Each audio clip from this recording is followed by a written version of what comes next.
Labas vakaras. Su jumis kalba Nojus. Ilgą laiką aš buvau taip vadinamam kelyje. Ieškojau Dievo. Tai šiandien, tai ten, visur kur tik įmanoma. Bet visur buvo tas trūkumas, lyg kažko dar trūksta, kažko negana. Nueisiu, padarysiu šitą praktiką, šitą, dar va čia va nueisiu, va čia gal išmoksiu kažką naujo. Ir mane tas vedė ir aš nesupratau, kur mane tai veda. Galų gale pradėjau užsiiminėti negerais dalykais, pradėjau vartoti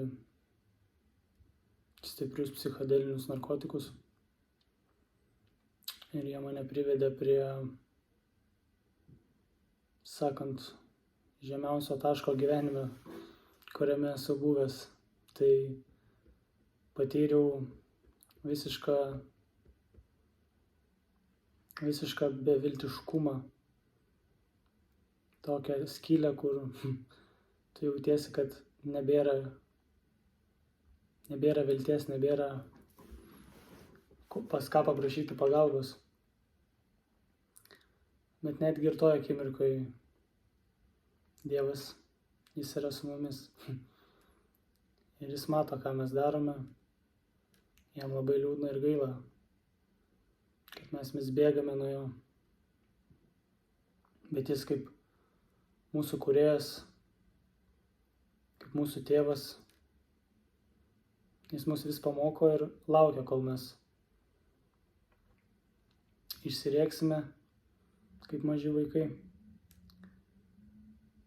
Padarysime tai, kas mums atrodo naudinga, reikalinga ir galų gale vis tiek pasigrįšime, prašydami pagalbos. Tai labai dažnai prireikia prieiti prie to kraštutinumo, prie to kritinio taško, kai tu jau esi pačiam dugne ir tada jau sakai, Dieve, padėk, nebegaliu, nebežinau, ką daryti. Tai taip buvo ir man. Bet aš priėjau prie to momento, kai aš tiesiog paleidau viską, paleidau kontrolę ir prašiau Dievo pagalbos. O taip paprastai. Dieve, tiesiog padėk man. Nežinau, ką daryti, nebežinau, kur yra tiesa. Nes tiek daug visko, tiek daug informacijos. Kur ta tiesa, Dieve?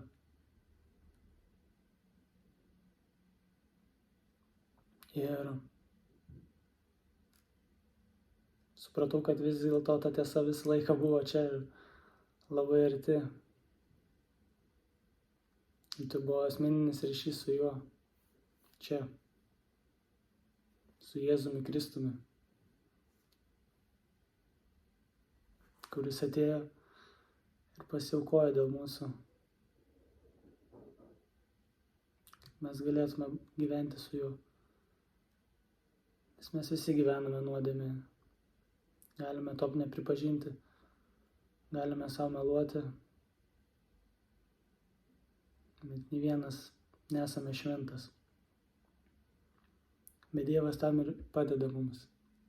Jis žino, kad be jo mes nesusitvarkysime. Tam jis ir atėjo čia ir paaukojo savo gyvybę dėl visų mūsų. Tai yra didžiausia malonė, kokią mes galime gauti. Nėra didesnės malonės. Niekas taip neužpildo tavęs iš vidaus, kaip žinojimas ir buvimas artume su Kristumi. Aš daug kur ieškojau to. Vieni ieškome mes malonumuose, narkotikuose, dar tai kažkur, turtuose, kelionėse. Visą tai tikrai smagu tam kartui. Visi puikiai žinome, kad po to būna dar blogiau. Ir tai tik veda į destruktyvumą savęs ir kitų, savo artimųjų. Anksčiau ir vėliau visi prieisime tą liepto galą ir atsisveikinsime su šio kūnu. Tai va. Dievas atvedė mane pas jį vėl. Ačiū tau, Kristau. Ačiū tau už viską. Šiais laikais tikrai pilna visokiausių praktikų, vadinamo naujo amžiaus jogų, šamanizmo ir visokių kitų dalykų. Labai daug paskimbame mes patys, aš pats irgi ten ilgą laiką buvau ir galvojau, kad čia yra tai. Bet tu vis eini viršų, lipi, atrodo, kad va čia pasiekiai kažką, atrakinai šiek tiek daugiau. Atrodo, įsivaizduoji, kad tobulėjai dvasiškai ir kažkaip tai, bet supranti, kad čia tik tavo puikybė žaidė visą tą laiką. O kas svarbiausia, vis pastebiu, kad kuo labiau ten einu, tuo mažiau esu nuolankus, tuo mažiau myliu kitus, tuo mažiau galvoju apie kitus, galvoju tik apie save.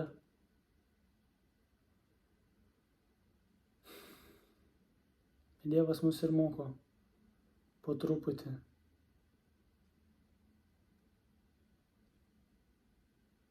Kad reikia visus mylėti ir gerbti, kad ir ką jie bedarytų.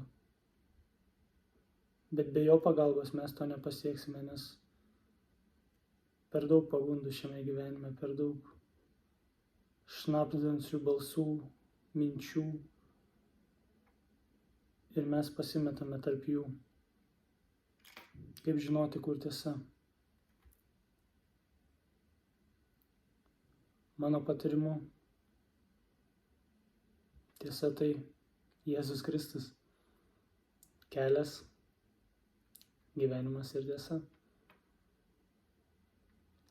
Tai tik noriu palinkėti visiems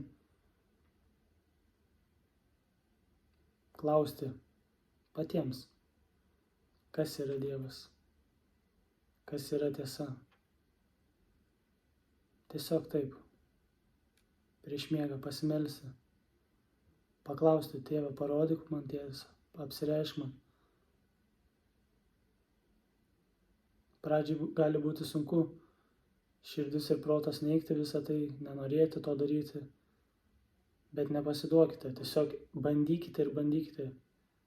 Vieną dieną, jeigu nieko nevyks, antrą dieną, bent jau 7 dienas pabandykite. Garantuoju 100%, kad atsakymas ateis.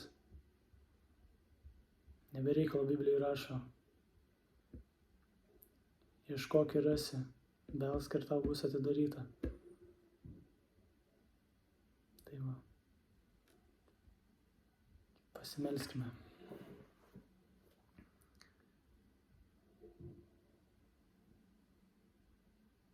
Dieve,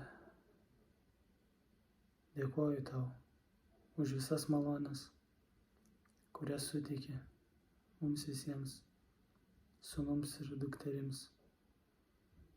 Tėve, visi, kurie dabar žiūri, atverk jų širdis, pripildyk juos šventąja dvasia.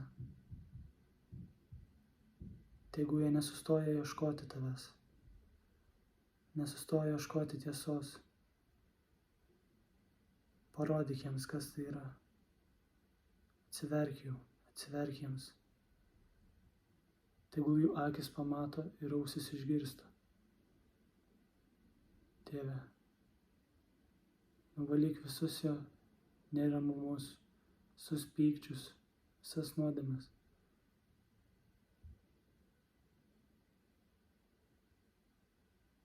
Jėzau Kristau, išgelbėk mus nuo mūsų pačių. Visą tą prašome Jėzaus Kristaus vardu. Amen.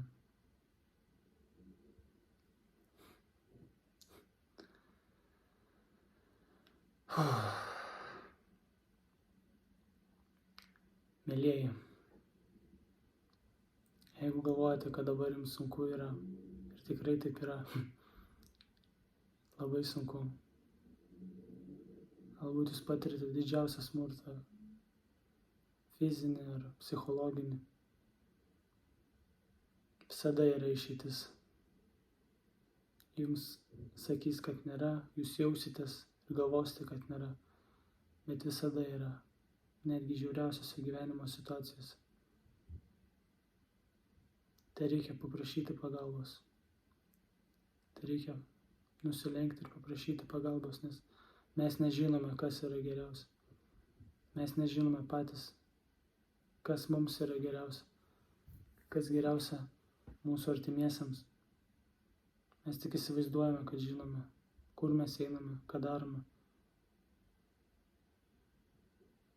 Bet be Dievo šiame gyvenime mes visi atsidurime tam pačiame taške. Nežinomybėje. Bet Jis tikrai mus girdi, tikrai mums atsilieps.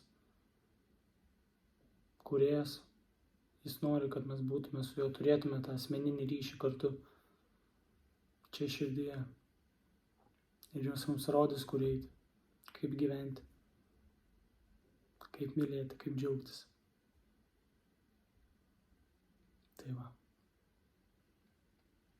Visi, kurie jaučiatės dabar, kad nebėra vilties, ar norite tiesiog daugiau sužinoti, Dievas jūs tikrai myli, nebijokite, parašykite man. Pasikalbėsime, pabūsime tiesiog. Nebijokite tikrai. Nėra ko bijoti čia. Su Dievu nėra baimės. Tai va. Ramybės jums ir meilės, mielieji. Amen.